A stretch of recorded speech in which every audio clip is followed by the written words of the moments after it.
Vijendra Singh study hub YouTube channel में आपका स्वागत है। आज हम भारत के संवैधानिक विकास में बात करते हैं भारत शासन अधिनियम 1919 के बारे में। भारत शासन अधिनियम 1919 को मॉन्टेग्यू चेम्सफोर्ड सुधार के भी नाम से जाना जाता है। क्यों? क्योंकि उस समय मॉन्टेग्यू थे जो भारत सचिव थे और चेम्सफोर्ड उसमें भारत के वायसराय थे।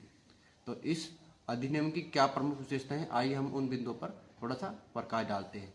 सबसे पहले जो परीक्षा की दृष्टि से इम्पोर्टेंट है वो था इसमें प्रांतों में द्वैध शासन की स्थापना हो।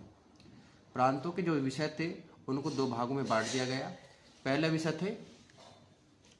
पहले था आरक्षित विषय जिसको कहते हैं रिजर्व सब्जेक्ट, उसमें जैसे पुलिस हो गया, न्याय हो गया और भूमि राजस्व हो गया। दूसरा था हस्तांतरित विषय यानी ट्रांसफर्ड सब्जेक्ट जैसे शिक्षा, स्वास्थ्य और स्थानीय स्वशासन। अब ये आरक्षित जो विषय थे वो किसको सौंपे गए थे? गवर्नर और उसकी आधिकारिक सदस्य देखते थे।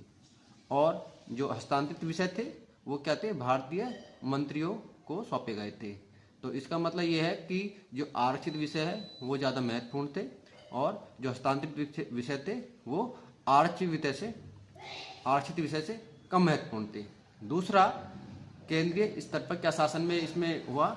तो केंद्र में द्वैध शासन लागू नहीं हुआ था, यानी प्रांतों में हुआ था, केंद्र में विषयों को नहीं बांटा गया। वायसराय के पास क्या थी? अब भी बहुत ज़्यादा शक्तियाँ थी। इसमें विधान परिषद का विस्तार किया गया। केंद्रीय विधान परिषद को दो भागों में बांट दिया गया। पहला था उच्च सदन राज्य परिषद काउंसिल ऑफ स्टेट, दूसरा था निम्न सदन केंद्रीय विधानसभा लेजिस्लेटिव असेंबली।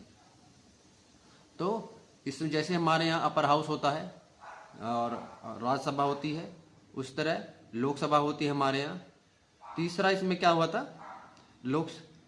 चौथा इसमें है सीमित मताधिकार। जैसे अब हम क्या करते हैं, मतदान देते हैं तो आयु कितनी होनी चाहिए? 18 वर्ष होनी चाहिए, लेकिन उस समय ये व्यवस्था नहीं थी। उस समय मतदान कौन करते थे? उस समय मतदान करते थे जिनके पास संपत्ति होती थी, जो कर देते थे, या जो शिक्षा जिन्होंने ग्रहण कर रखी थी। ये सामान्य लोगों के लिए मताधिकार नहीं था।